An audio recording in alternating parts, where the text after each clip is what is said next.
Balance crew left. Did you guys see this? It started raining. It was perfect. Back to football now. Talk some quarterbacks. While Tom Brady might have been the very best at the position in week 1, you know, defending that Super Bowl right out of the gate, you know, doing his whole game-winning drive thing that he tends to do, you know, just being awesome with awesome hair. Other guys ready to follow suit, or at least should be. Chris Broussard, who is under the most pressure, which quarterback, heading into week 2? Well, first of all, Jenna, before I make my list out, look, let all of the players on this list and a coach, and including some who aren't on this list, are in danger of going 0-2. And when you start the NFL season 0-2, your chances of making the playoffs are slim. All right, since 1990, when they went to the 12-team playoff, you see, less than 12% of the teams that started 0-2 made the postseason. The last 2 years, including last year, when they actually expanded to 14 teams, all 20 teams that started 0-2 missed the playoffs. Wow. So all of these guys are under that pressure. And again, even some who aren't on this list. That said, let's get it going. All right, number 5, Dak Prescott. Dak, I love Dak, but he's got to prove that he can beat some winning teams, and the Chargers 1-0. All right, Dak, for his career, 13-20 against teams with winning records. Last 23 games, he's only won 6 of them against teams with winning records, and he's 2-10 in his last dozen contests against teams over 500. So go out there and prove that you can beat a good team. That gaudy numbers are great, but they're only great if you're winning. I've called Dak elite now, and many others as well, but one thing elite quarterbacks do is they beat other good teams. So Dak's under pressure. He's got to win this week against the Chargers. At number 4, yes, Josh Allen. I know Nick loves this one. All right, look. Yeah. First of all, you got to prove, Josh, that last year was no fluke. He was terrific. He finished second in the MVP voting. But in game 1, in the loss to Pittsburgh, that most people think aren't going to be very good this year, he looked more like the quarterback of his first 2 years than he did in his 3rd year that made him a superstar. Oh, yeah, he also signed the second most lucrative contract in NFL history, 6 years, $258 million, could be worth even a little more. And the Bills are playing a division opponent, Miami, that's 1-0. So you can't fall behind too far in that AFC East division. So Josh Allen got to deliver this week. At number 3, we've talked about him ad nauseum. Our man, yes, Aaron Rodgers. Here's what we want to know. Aaron, are you all in? Are you all in? A lot of people are blaming that horrible performance in week 1 on, is Aaron really with us? He contemplated retirement. You know, he didn't want to play for the Packers anymore. Is he really here?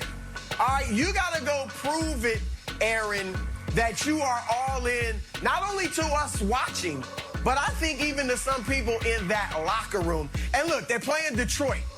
Now, if there ever was just what the doctor ordered, look, it's the Detroit Lions. So he's got to go get it done because the next 2 weeks get a lot tougher. San Francisco and Pittsburgh. So Aaron Rodgers has to rebound. All right, at number 2, we just talked about him. Is he Danny Dimes or is he Danny Drops? The pressure is on. New York is watching him. Is this kid a winner? Can this kid hold on to the football? We gave him weapons. We got we think is a great running back in Saquon Barkley. Daniel Jones has got to win. This is his 3rd season. All right? Eli Manning, who many compared Daniel Jones to, he was making the playoffs in his 2nd and 3rd year and winning a Super Bowl in his 4th. So the pressure's on, or they're going to start looking at Spencer Rattler and other collegiate QBs. Yep. All right, at number 1, the most pressure is on Matt Nagy, not a quarterback, although it's related to quarterbacks. You might want to throw Andy Dalton in there as a 1A. But Matt Nagy entered the season as the coach on the hottest seat.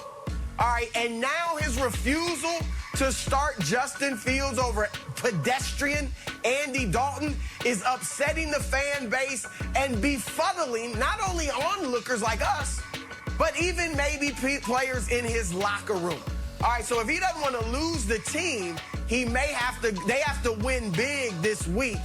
And if Andy Dalton goes out there and has a stinker, another stinker, and they lose to fall to 0-2, Matt Nagy, you're going to be burning up on that seat. So those are the 5 guys with the most pressure on them entering week 2 of the NFL season.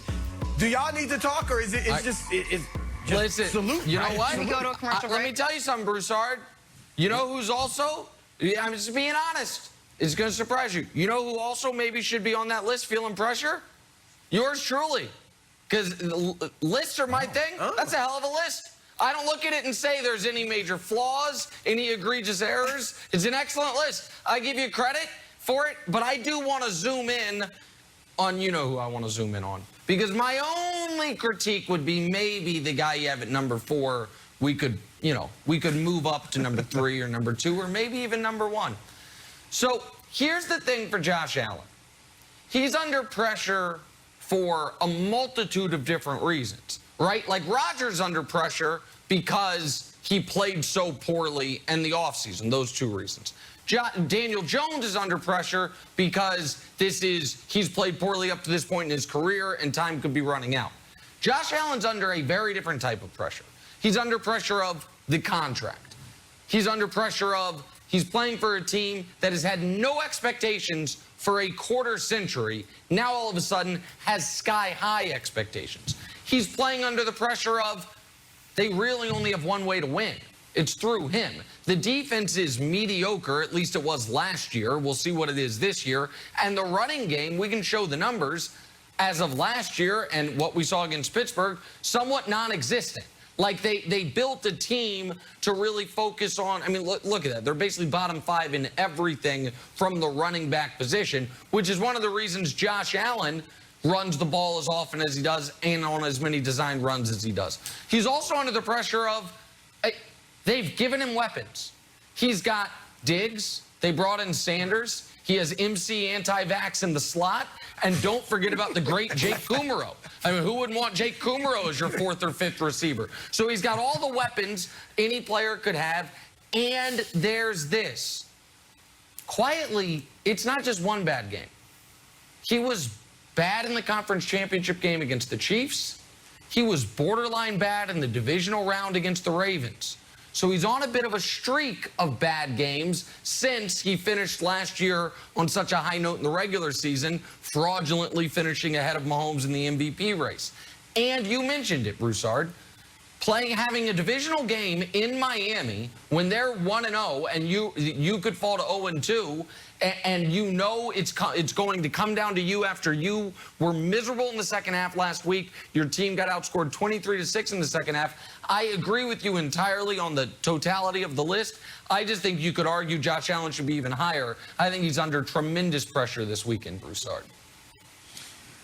All right, well, first of all, thank you for the love, Nick, on the list, especially considering I've been so harsh on your list and your tiers and all that. And nice line about MC anti-vax Cole Beasley. All right, nice line about him. I came up with that. And you made some really good points. You made some really good points about Josh Allen, but I have to weigh them on the Nick Wright curve, all right? And the Nick Wright curve says, well, Pat, how much of that was really just because of Pat Mahomes? How much of that you said was because of Patrick Mahomes? And you know that last year Josh Allen was, in his territory and coming up behind him and tugging at his cape and all that. So because of that, I have to leave Josh Allen at 4 Wilds because of the Nick Wright curve.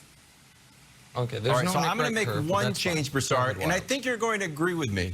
Because after the Cowboys game, we were all in agreement that Dak was super impressive. So however, then we know the Cowboys took the loss, but we've had something positive to say about Dak.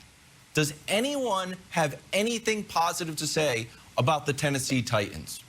They came into this season like, you know what? Defense gets a little bit better. You add an all-time great receiver. Ryan Tannehill's better than everybody thinks. King Henry is back running wild. And they were a total disaster.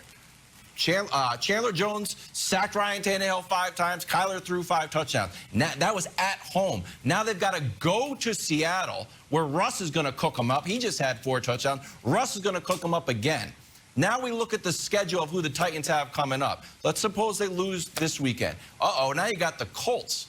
Then you got Jets, Jacksonville, where I know those seem like easy games. I would be nervous if your secondary is that bad that one of those teams steals a win. Then you got the Bills, then you got the Chiefs. You could be very easily looking at 2-7. I would be very nervous for if I was Mike Vrabel and I get off in a bad start in Seattle. So I think he's number 5 on your list. Dak moves to number 6. Wow, Mike Vrabel's number 5. Okay, first of all, Wiles, you kind of overestimated the expectations for the Titans. Everybody was expecting this and that. Just because you thought Ryan Tannehill is going to be the MVP this season, I mean, don't throw the rest of NFL Nation on that list.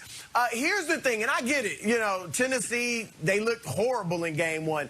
But I got to think Mike Vrabel's safe. I don't care what people out there are saying, because Vrabel, he's been good. What? He's been good. They've been to the AFC Championship under him. They made the playoffs the last 2 years under him. Before he got there, they had only made the playoffs once in the last 9 years.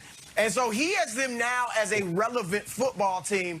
And remember, I took him out to lunch when he was in high school, too. So I got a soft spot for Vrabel. I forgot about that. But I think That's a good point. Wow. Speaking of biases, you're talking about Nick Wright, Patrick Mahomes bias. We forgot Chris Broussard, Big Brothers, Big Sisters.